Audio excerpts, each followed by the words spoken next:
Hello, I'm Karin and this is Why Go Vegan, and I am buzzing about today's guest. It is the wonderful Juliet Gallatley. Now, in 1994, Juliet founded Viva, and that is the biggest campaigning vegan charity in Europe. Juliet has created and launched game-changing campaigns.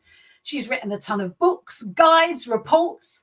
She's also filmed and exposed many factory farms. She's inspired people all over the world, including me, because I was one of the first members of Viva. Juliet, thank you for joining Why Go Vegan today. Absolute pleasure. Thanks for having me here. Yeah. Look, you know, you've got so much experience. Filming undercover, I can't even imagine. And, you know, I just wondered if you could tell the Why Go Vegan people, you know, what you've witnessed and also what can we do about it? Well, it is very difficult to go inside factory farms because anyone who cares about animals, you know that you want to avoid even thinking about cruelty, let alone confronting it right there in front of you. And of course, the hardest thing I'd say is that you want to free those animals. You want to take them out of that situation, whatever it is. So, for example, in some of the pig farms I've been in very recently, there's a very standard way of keeping the mother pigs, which is called keeping them in something called farrowing crates. So they're metal cages, really. And they're put inside those when they're about to give birth. And then they give birth onto usually just a concrete floor. And the piglets can't really reach them because of the way the cage is positioned to stop that from happening. But the piglets can reach the mother's teats. But the mother pig, if you can see what I mean, can't reach around to nuzzle or comfort her piglets in any way whatsoever. So over the, I mean, Viva's been going 3 decades now, and I've been in very, very many pig farms. Our first campaign, Pig in Hell, it's 40 pig farms alone. And so I've seen this time and time again. And you just see either the abject pain or it's like an animal that's given up all hope. And it's very, very upsetting. And one image that stays with me is an animal. I named her Blue, actually. And it's even hard to talk about her now, but it was in a pig farm in Norfolk. And she was what the farmers labeled a rape rack, which again is a metal cage, only they're standing.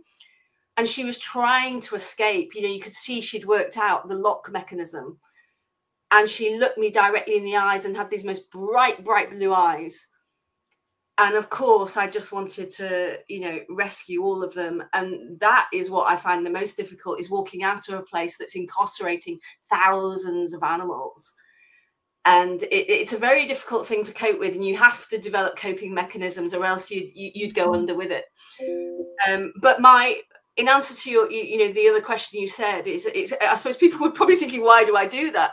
I do it because the meat industry is gargantuan, and I mean gargantuan on a global scale.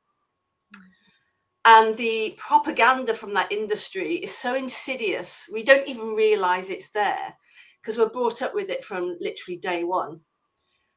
And that is one of the reasons, of course, the whole world isn't vegan, because why wouldn't people be vegan? We don't want to be cruel to animals. You have to be really weird to want to be cruel to an animal. Most of us do not want to be. But they have become incredibly sophisticated at trying to marginalize the people that care and make compassion the odd thing, the odd choice. When, of course, in our hearts, we know that's completely upside down. So why do I do it? I do it to expose the reality of what is going on day in, day out, and what these industries are about and what they're trying to hide. And ultimately, of course, to change people, because I think it's hard to understand what's happening to those animals without seeing it. And although people, you know, watching this now, they're not going to go into those factory farms themselves, but they may be prepared to even watch 1-minute footage. We have a documentary that's on Netflix called Hogwood, which hones in on a so-called mega factory farm in the UK. It's in Warwickshire. You know, just watch 1 minute of that footage. It may be enough for you to formulate in your head what you really think about what's happening to animals. When we used Hogwood, because it was just a typical factory farm, it's not a bad apple, it's a bad farm in a bad system. And they were supplying Tesco, you know, the big guys, and Cranswick, the really big guys. So all these big guys know what's happening. You know, they go to these farms and they look directly in those animals' eyes, whether they be chickens, whether they be dairy cows, whatever. They know what's happening. So ultimately, guys, it comes down to us. We are who count. Every single one of us counts. We all have power. And that is what the industry doesn't want. I could talk a lot about this. I'm going to stop. So what I'm just going to say is that, believe me, it is you as an individual changing that scares them. And these people commit cruelty day in, day out. It's the power of the movement as a whole. And that movement is a collection of individuals who've made a choice to do something differently. And it is such a positive choice. It is the biggest leap you can take to protect animals by a long, long, long way. And just to, I suppose, cheer you up a bit, it's obviously quite a difficult topic. Just think about, although we may talk, the number of animals that are being killed in the UK is enormous. It would be way bigger if people like yourselves hadn't changed. And it can be quite easy to dismiss that in some ways, because what does bigger mean? But bigger means individual animals have not been kept in those conditions and they haven't been killed. And believe me, slaughterhouses are not pretty places to be. So if you don't want to be part and parcel of that, the reason that perhaps the number of animals hasn't shot right down in the UK is because the population has exploded. Since I've started working on Viva for 30 years, the population has gone up in size so much, it's almost unbelievable. And yet, the real figures that matter to see if we've been having an impact as an organisation like Viva is the amount of meat we're eating as individuals. And that has gone down in terms of pig meat, sheep meat, and meat from cows by 62% since we started. That is a quite impressive figure.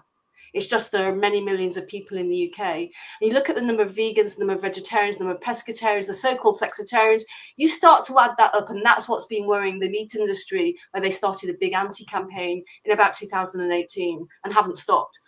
It's because things are changing.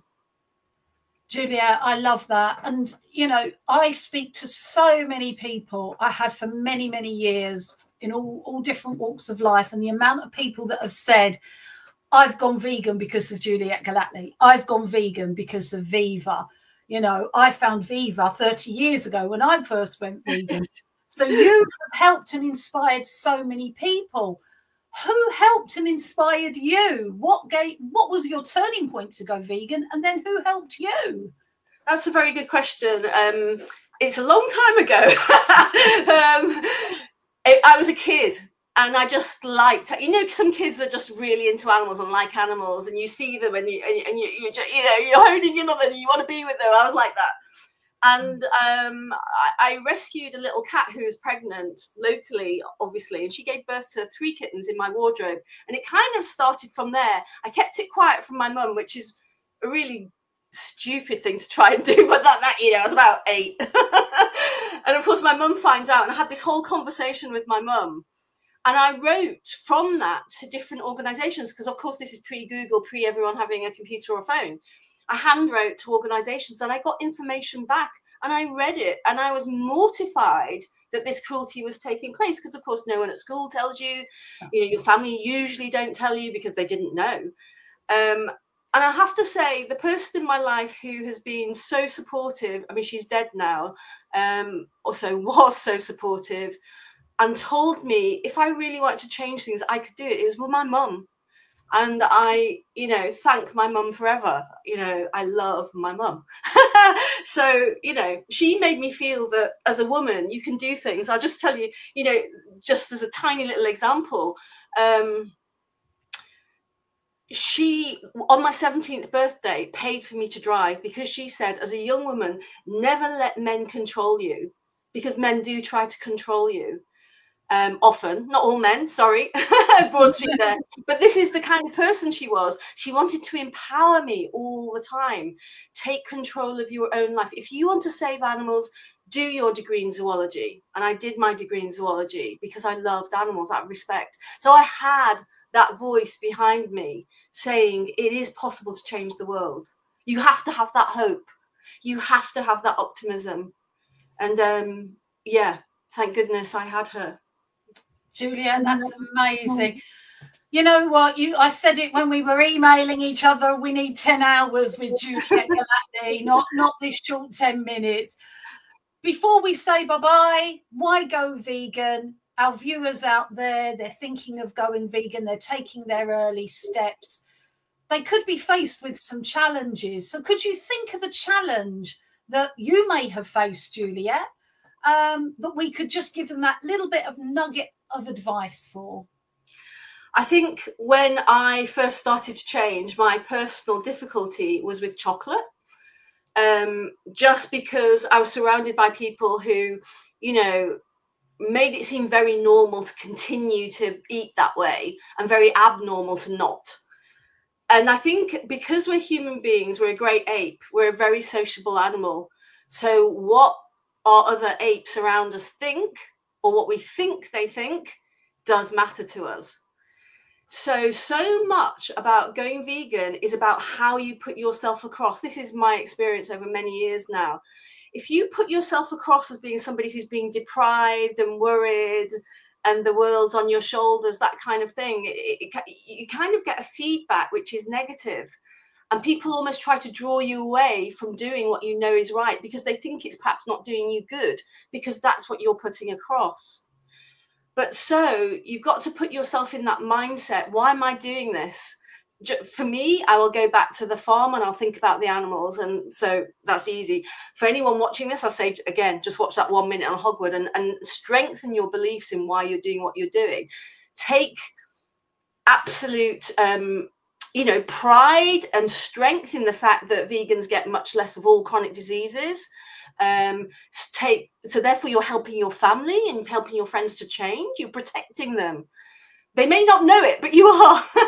You know, and then there's the environment, massive issues with the environment, which obviously we've not got the time to touch on, but it really matters that we stop relying on animal agriculture. So my tip actually would be, you're probably going to think I was going to say a product. I'm not. I'm going to say it's about you and the way you put yourself across. Put across that you're enjoying it and it's experimental and that it's opened a new world to you of new foods, new cooking. It's something that you enjoy, and invite people in to be a part of that. They may not jump to going fully vegan. Don't be the big judgmental person on them, you know, don't do that number. Instead, encourage them loads and invite them to cook with you and play with it. Drink a glass of wine while you're doing it. That's my advice. Juliet, I love that. That was fantastic. Really appreciate you and all the amazing work you have done and you are continuing to do to save people, the planet and the animals. Thank you for joining us. A pleasure. See you next time. Bye for now.